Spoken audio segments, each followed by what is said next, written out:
Alors, 3 ou 4 petites news actu, direction TPMP, et écoutons ça. Donc voilà, petit like et commentaire si tu le désires, pour m'aider pour la force et le référencement. Nous sommes partis, let's go! Oui, alors il y a un rebondissement et c'est un peu un coup de gueule.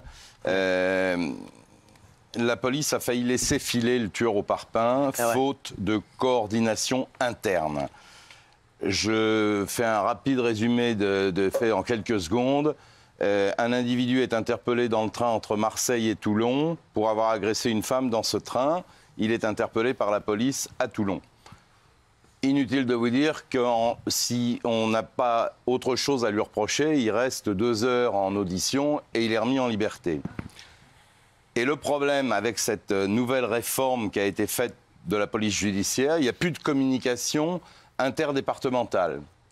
Avant, la police judiciaire, lorsqu'elle faisait une affaire, elle faisait ce qu'on appelle une note confidentielle qu'elle diffusait à tous les services de police judiciaire de France.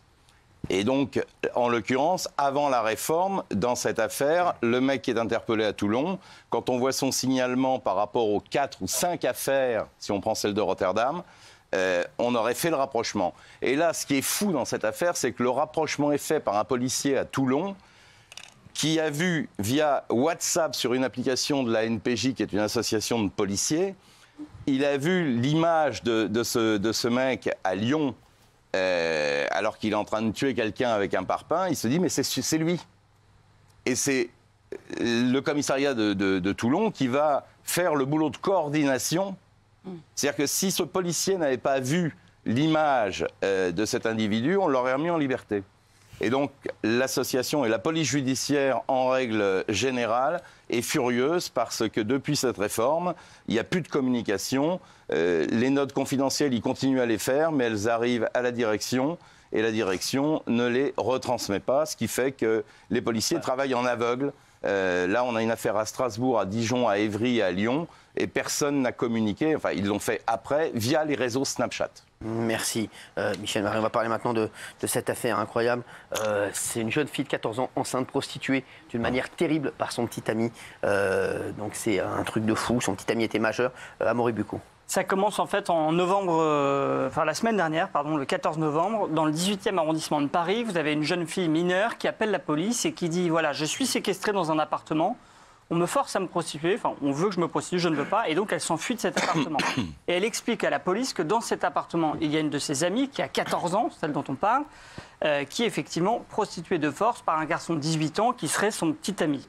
Les policiers se rendent sur place, interpellent évidemment le proxénète présumé qui a 18 ans et interrogent longuement cette fille de 14 ans, et ce qu'elle va raconter aux policiers est tout à fait sordide. En fait, cette jeune fille... Déjà, elle confirme qu'elle se prostitue. De toute façon, on trouve du lubrifiant, etc. dans l'appartement. Elle confirme son âge, 14 ans. Elle raconte qu'elle se prostitue depuis 2 ans, c'est-à-dire depuis qu'elle a l'âge de 12 ans. Et quand les policiers, d'ailleurs, lui demandent quels sont son type de clients, elle explique qu'elle prend les hommes sans discrimination de tous les âges, de 18 à 90 ans. Ce qui veut dire qu'elle peut avoir jusqu'à 75 ans de différence avec les hommes qui viennent la voir. Ensuite, elle explique qu'elle va arrêter la prostitution. Pourquoi ? Parce qu'elle est enceinte depuis 5 mois. D'ailleurs, elle ne connaît pas le père de l'enfant. Et donc, évidemment, comme elle est enceinte, elle se dit que c'est peut-être pas raisonnable de continuer.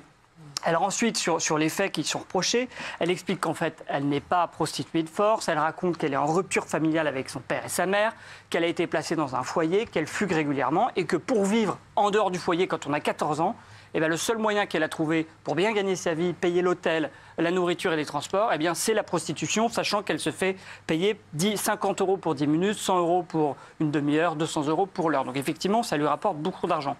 Ensuite, le petit copain de 18 ans, lui, est interrogé. Alors lui, d'abord, il dit « Je ne savais pas qu'elle avait 14 ans, je ne savais pas qu'elle se prostituait, je ne savais rien. » Bien sûr. Alors, d'abord, on se dit, bon, qu'est-ce qu'on peut trouver pour le coincer ? Et en fait, on se rend compte qu'il ment depuis le début, parce que son numéro de téléphone portable est utilisé pour les annonces en ligne de prostitution de la jeune fille. Donc, ce majeur de 18 ans, il a été mis en examen. Et pourquoi c'était important de parler de cette affaire aussi ce soir ? C'est que malheureusement, ce phénomène des mineurs prostitués est de plus en plus important. Et il y a cette complexité judiciaire, et même, j'allais dire, psychologique, qui est que les victimes sont généralement manipulées par des petits amis plus âgés, mais elles-mêmes n'ont pas conscience d'être des victimes et pensent par la prostitution, gagner leur indépendance, leur vie, etc. Donc, c'est un problème. Incroyable histoire. Et ceux qui vont aussi. Ça fait flipper, hein. Merci Raymond. Allez. Truc de barge, quoi, encore. Suivante actu.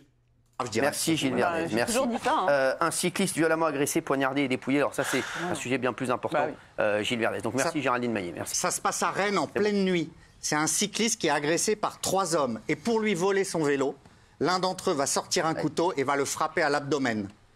Et il y a un témoin qui est là, qui tente de s'interposer et un des 3 hommes poursuit le témoin. Pendant ce temps-là, un du groupe va voler le vélo, laisser la victime sur le carreau. Heureusement, la seule bonne nouvelle, si je puis dire, c'est que le pronostic vital n'est pas engagé et que grâce aux témoins et à l'intervention de la BAC très rapide, les 3 hommes ont été arrêtés à minuit 20, quelques heures après l'agression, dans les rues de Rennes pour tentative de meurtre. Ils sont en garde à vue, notamment, et violences volontaires.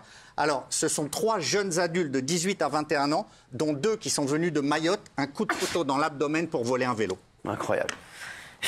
Catastrophique. On va parler d'Inoxtag.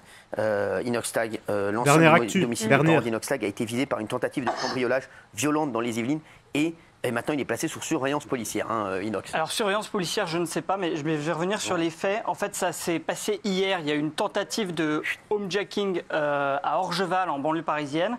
Une habitante d'une maison qui sort à 7h du matin de chez elle, probablement pour se rendre à son travail, et 3 hommes cagoulés qui, en fait, étaient cachés à côté, qui lui sautent dessus et qui commencent à la braquer. Cette femme, elle se met à crier. Son mari, qui est dans la maison, descend rapidement pour la défendre et parvient à faire fuir les agresseurs après un échange de coups. Les agresseurs derrière eux laissent tomber une arme factice et puis il y a les images de vidéosurveillance, donc il y a des éléments. Mais pourquoi ce n'est pas une affaire banale? C'est qu'effectivement cette maison qui est à Orgeval a été la propriété des parents du youtubeur Inoxtag. En fait, ils l'ont eu jusqu'en 2020, ils l'ont vendu après, mais là encore, depuis 2020, il y a régulièrement des personnes qui passent devant cette maison, qui croient que c'est encore la maison des parents d'Inoxtag et donc qui cherchent le youtubeur.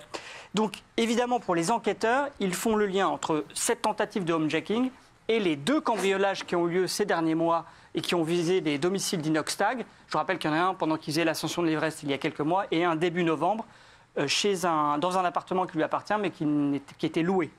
Et donc évidemment, c'est très inquiétant pour lui. Là, le lien entre ces 3 affaires n'est pas fait, mais les enquêteurs y travaillent. Et évidemment, donc, il est sous surveillance. Et effectivement, c'est ce qu'a Paris Match explique qu'il a donc été extrait de chez lui, qu'il est protégé, que ses proches sont protégés, mais je ne sais pas si c'est par la police ou si c'est par une sorte de société privée. D'accord, mais en tout cas, c'est un truc de fou. Hein, très inquiétant. Exactement, très inquiétant. On fête un anniversaire aujourd'hui avant de parler. On s'en fout de son anniversaire. C'est un coup de bardella tout ça. J'en suis certain. Bon, voilà. Encore un beau florilège. C'est tout que je te dise, moi. Je te l'ai dit, hein. Dans les précédentes vidéos, à chaque fois. Il faut s'habituer à vivre dans cette insécurité. En Europe, maintenant, voilà, il y a 2 questions, dont une qu'on ne peut plus nier, c'est l'insécurité et le pouvoir d'achat. Les 2. Voilà. Dis-moi ce que tu penses de tout ça dans l'espace commentaire. Tant qu'on ne réformera pas la justice, ça n'ira pas, je pense. Il faudrait peut-être commencer à vouloir sortir de l'Europe. Voilà. Bref, prends bien soin de toi, des gens que tu aimes, que Dieu te bénisse, et tu me laisses tes impressions dans l'espace commentaire. Bye bye, et fais très attention à toi.